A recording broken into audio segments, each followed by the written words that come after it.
It is exactly 9 p.m. East African time. A very good evening to you wherever you're watching us from, and welcome to Hope TV Newswatch on this 29th day of May 2025. My name is Kennedy Kimani, and signing for us tonight is Boniface Murithi.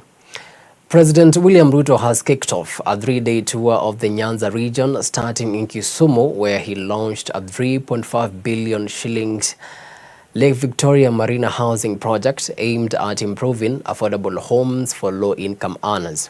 The 5-acre site was donated by ODM leader Raila Odinga, highlighting a spirit of unity. The head of state also urged leaders to avoid early political campaigns and focus on delivering services ahead of the Madaraka Day celebrations in Homa Bay County. Tulikubaliana na nyinyi. Hatutaki siasa ya ukabila na chuki na kisirani. Tunataka tuunganishe taifa letu la Kenya. Na mnajua baba alikubaliana na mimi. Tuunganishe taifa letu la Kenya katika serikali ya broad based, ili tuweze kushughulika na mambo ya maendeleo ya taifa letu. Na ndio sababu hiyo mimi nimefika hapa leo ili tuondoe ile ubaguzi ilikuwa pale nyuma. Tuweze kuhakikisha kwamba kuna maendeleo katika kila sehemu ya Kenya. Mimi na baba tumekubaliana ya kwamba tupange maendeleo ya Kenya na umoja ya Kenya. Ile kundi ingine ni watu wa kisirani, watu wa hasira, watu wa chuki mingi, watu wa ukabila. Mimi nataka niwaulize, wale watu wanataka kutuingiza siasa mfululizo. Sisi tunawaambia jameni, hatuna time ya siasa mfululizo. Sisi ni watu wa kazi bila break. Ndugu zangu watu wa Homa Bay, mimi nawahakikishia ya kwamba tutahakikisha kwamba Kenya hii tunaibadilisha kwa miradi na mipango ya maendeleo.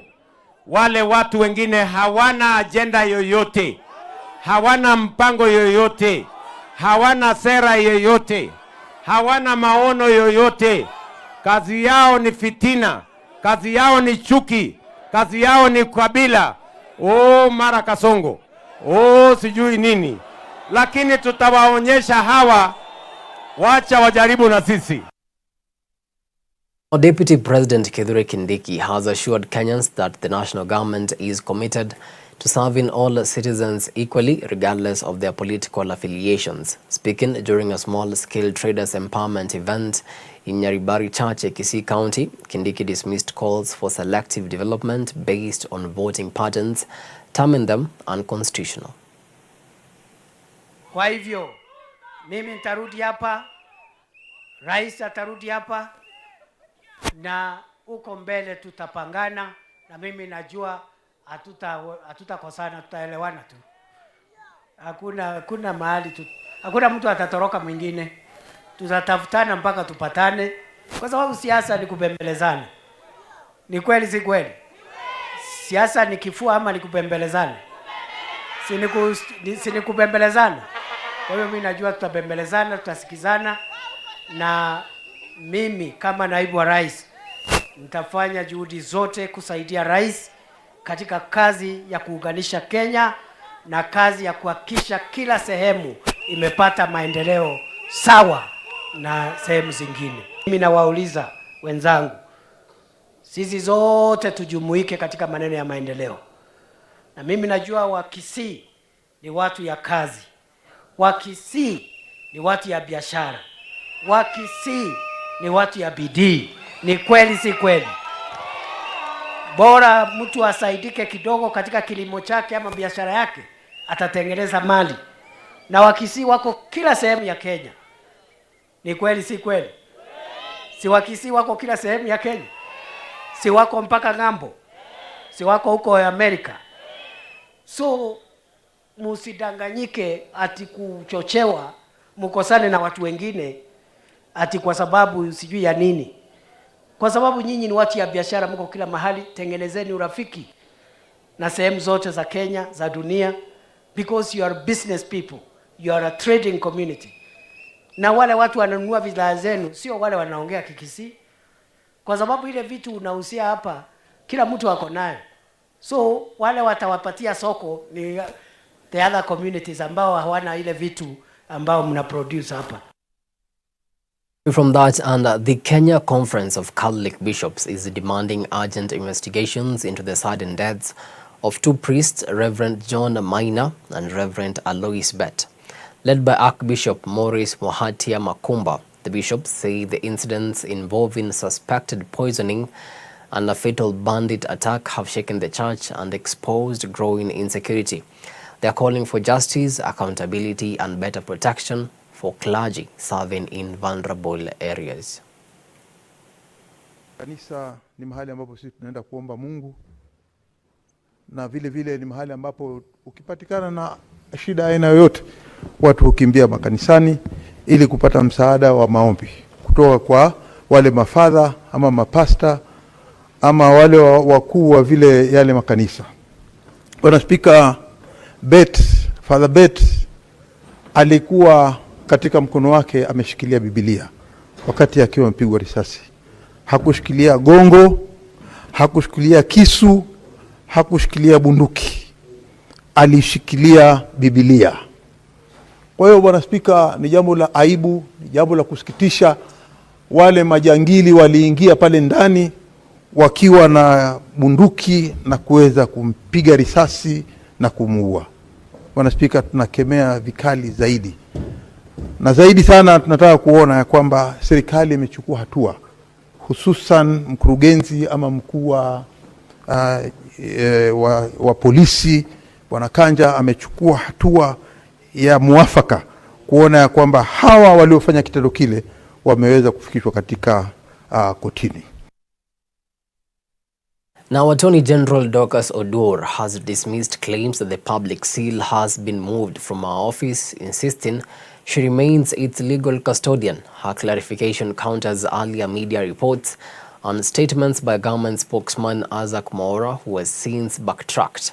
The seal, used to authenticate official state documents, has sparked debate following concerns raised by former AG Justin Muturi over a proposed law change that could shift its control to the head of public service, raising alarm over legal oversight and accountability.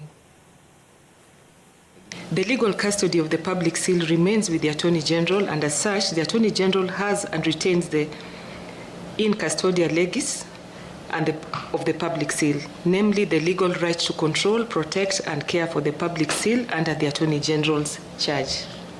And I am sure that we have had no problem with the issue of the public seal, apart from what is in the papers. We've been receiving a lot of complaints, particularly the delay in land case matters.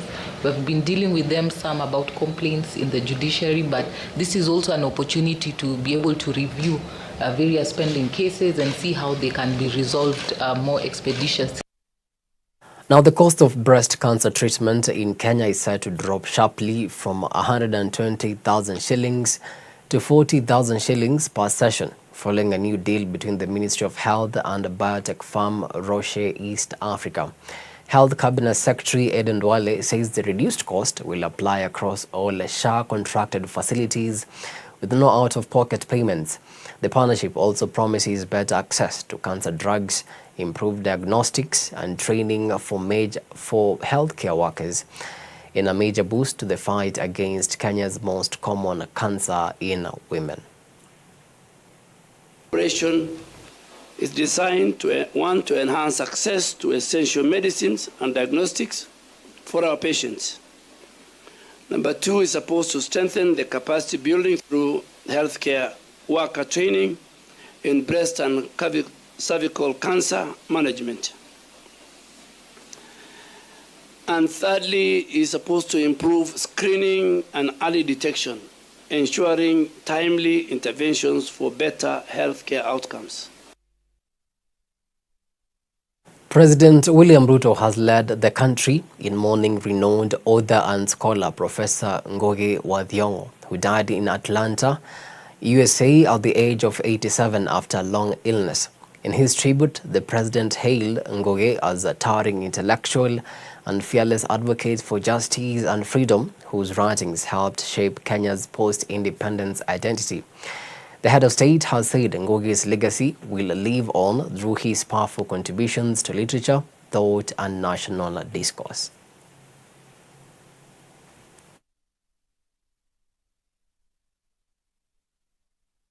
So my full name is Ngugi wa Thiong'o. It simply means Ngugi, son of Thiong'o. So my name is Ngugi. But if you ask which Ngugi, because there are many Ngugis, then it's Ngugi wa Thiong'o, son of Thiong'o.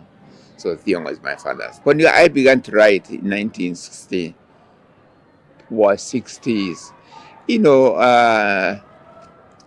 there are really few African writers, but now there are very many, the younger generation, very many writers, including from my own family, You can't say that, Spanish literature is only that literature which is written in French, right?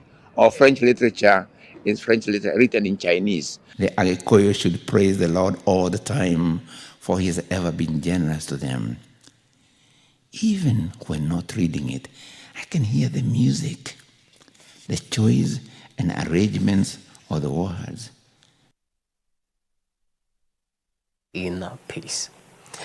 The Ministry of Health has raised an alarm of rising tobacco and nicotine use among adolescents and university students. Ahead of World Tobacco Day, Public Health PS Mary Modoni has warned of a crackdown on merchants targeting youth with flavored and unlicensed products. Speaking in Nairobi, PS Modoni accused traders of operating beyond their licenses and smuggling harmful products into the market, putting young Kenyans at risk. Children between the ages of 10 and 17. Over 650,000 children of this age have experimented with tobacco and nicotine products.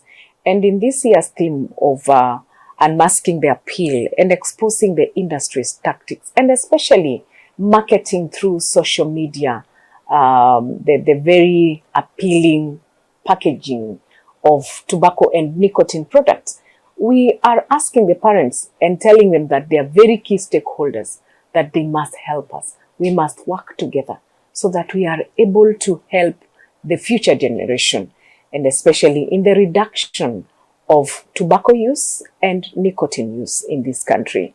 It's a really, really worrying trend, and especially to school-going children of ages between 10 to 17 and the university-going students, because some of these products are flavored and they are very attractive in terms of packaging and are deceiving. But when you look at the health part of it, they are causing chronic and respiratory diseases to both the young and the old. Therefore, for the people who are engaging in the trade in regards to these novel products, we will come for you, and especially when you distort the information in regards to packaging and also the content that is in those novel products. It's exactly 15 minutes past the top of the hour, and on that note, it's time for a short break. But immediately after, I'll be back with the business news and all you need to know in the world of sports.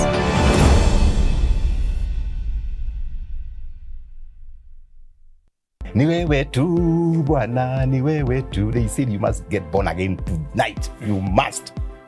We stayed there for 3 hours. They breathed fire. Yes, so I got tired. I said, let me get born again. Tomorrow I will backside. So I became a photographer. Every mission that we went, when the demons were being chased away, I was capturing the moment. After You're still first year. First year. And you have started your first business. First business. Yes. Yeah. My room was a business center. So now it has become a barber shop. The bed is there. The seat is here. I bought a mirror there.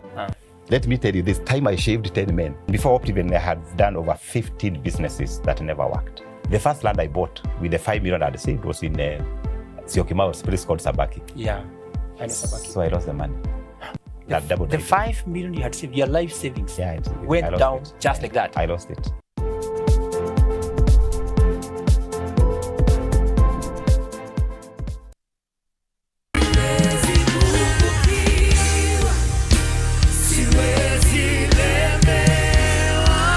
Join Pastor Emmanuel Hillary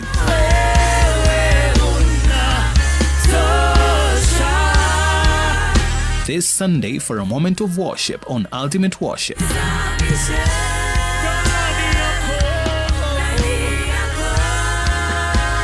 From 7 a.m. to 8 a.m. and repeat from 6 p.m. to 7 p.m.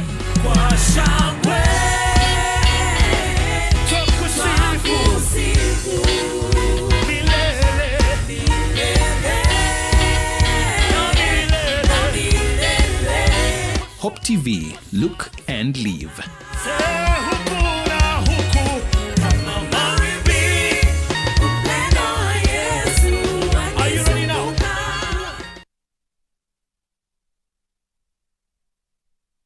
Thank you for tuning in to Hope TV, your go-to channel for hope, inspiration, education, and wholesome entertainment. At Hope TV, we are committed to knowing God and making Him known through powerful media content. We truly value you and are dedicated to serving you better. For feedback, inquiries, or complaints, reach out via WhatsApp or SMS on 0708 222 323. Email us at customerexperience@hopefm.org. Hope TV, look and live.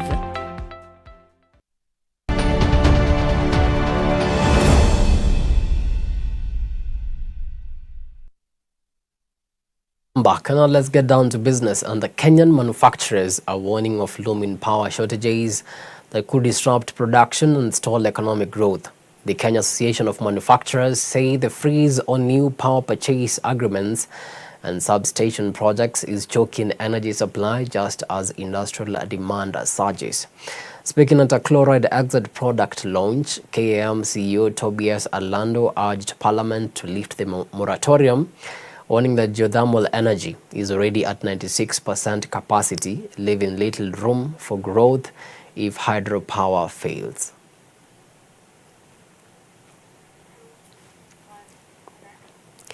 Equity Group has reported a strong 15.4 billion shillings profit after tax, boosted by a 7% jump in customer deposits to 1.3 trillion shillings and a 3% rise in loans to 804.7 billion shillings. Total assets grew to 1.75 trillion shillings, cementing Equity's position as the second largest bank in Kenya, Rwanda, and the DRC.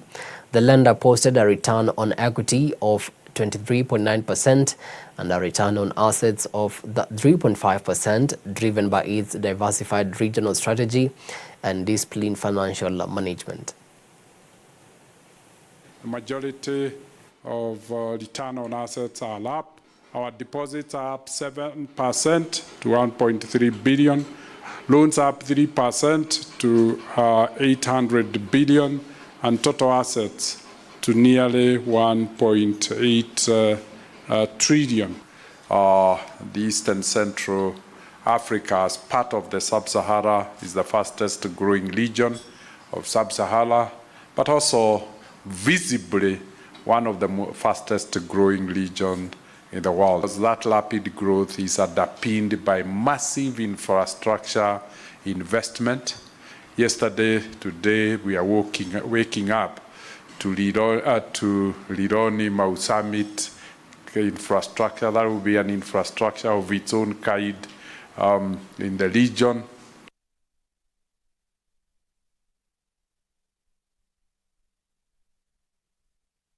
Business in Embu town came to a standstill as traders took to the streets over growing security crisis, threatening livelihoods. The protest follows a series of robberies targeting shops, with nearly 10 businesses hit in under a week. Frustrated traders accused security agencies of negligence and corruption, saying the crime wave has turned Embu into a gangster's paradise. They now want a reshuffle of long-serving police officers and the reinstatement of an assistant chief credited with curbing crime.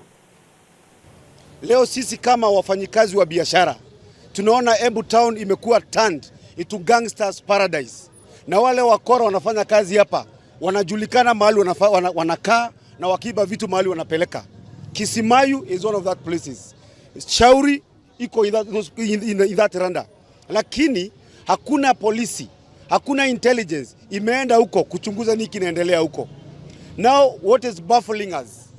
Ukora imefanyika right in the middle of banks. National Bank, Equity Bank. Hakuna Syrian Bank zote ziko hapa na hakuna mtu aliona hao wakora kufanya hiyo kazi. Hii town yetu ya Embu. Nyinyi wakazi wa Embu. Siku hizi mnaona polisi wakifanya patrol. Kuna patrol inaendelea? County Commissioner, patrol ilienda wapi? Kando na maduka hata bodaboda watu wanaibiwa kusinachiwa hadi masimu kila wakati. Lakini hii kitengo ya polisi hakuna wakati hata moja wametuambia wamekamata bodaboda ngapi zenye zimeibiwa, wamearrest watu wangapi wenye wamekuwa wakiiba hizi maduka zetu. Kuna mahali tafika tuanze kuchukua sheria mikononi. Sisi kama raia sisi hatuna jela tumetengeza ya kupeleka watu. Sisi tukikukamata kama we ni mwizi jela yetu ni mbinguni. Tunapatia county commissioner a very short time from this. Kutoka kwa hii ujumbe tunatoa kwa TV na radio saa hii. Afike hapa atuambie the status of the business community security in Embu, na tukitoka hapa we are going to meet him baka kesho. Leo tunafanya mkutano hii ambayo ni ya dharura.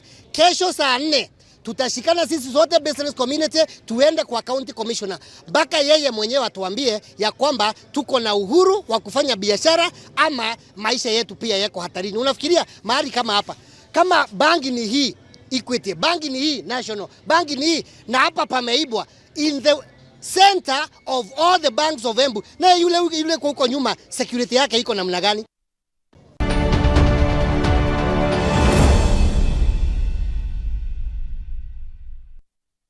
Some sport in action now. Top amateur golfers from across Kenya and beyond are converging at the Nakuru Golf Club for the NCBA Coronation Cup and the Bender Trophy 2025. Team off Friday through Sunday this weekend, with 110 players in the Coronation Gross category and 100 in the Bender Net category. The tournament promises intense competition and world ranking points on the line. I think this win, I've been waiting for this win. This year we have played some tournament, but I've just won one, Sigona Ball. I was pushing myself hard to win Kiambu Open as the defending champion last year. And winning this year, I don't take it for granted. It's hard work and commitment. This is the most challenging course. It's a 9-hole course, but despite being a 9-hole course, it's a very tricky course. You just need to keep the ball in play. Don't be greedy, you just keep the ball in play and you will score. The course was in good shape, kudos to the captain because the setup of the course was in a good standard. And the greens were rolling well, but the rough was a bit tough for guys. And if you maintained yourself not going to the rough, you could score the way I've scored. I have been a Kenyan #1 golfer for 2 years in a row, last year but one last year, and I'm fighting for my third year to be Kenya 1 golfer. And I've been off since we started this series from January to now, and we have more tournaments coming up, and I'm equal to the task, competing with the best of the amateurs across East Africa and even the world. Yeah. Roads lead to Baringo County this Saturday for the 36th edition of the Rhino Charge, Kenya's boldest off-road motorsport event, set against rugged terrain and driven by a strong conservation mission. The event will feature 65 teams competing in a test of skill and endurance.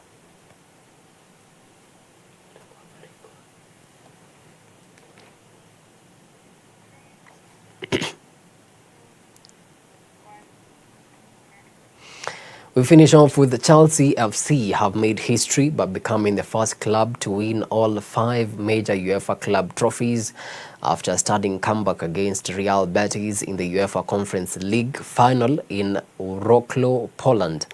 Trailing at halftime, the Blues roared back with 4 second-half goals. Cole Palmer instrumental in turning the tide with assists for Enzo Fernandez and Nicolas Jackson, before Jadon Sancho and Moises Caicedo seal the 4-1 victory. The triumph ends Spain's 27 final unbeaten streak in men's European final football, and cements Chelsea's legacy in continental history.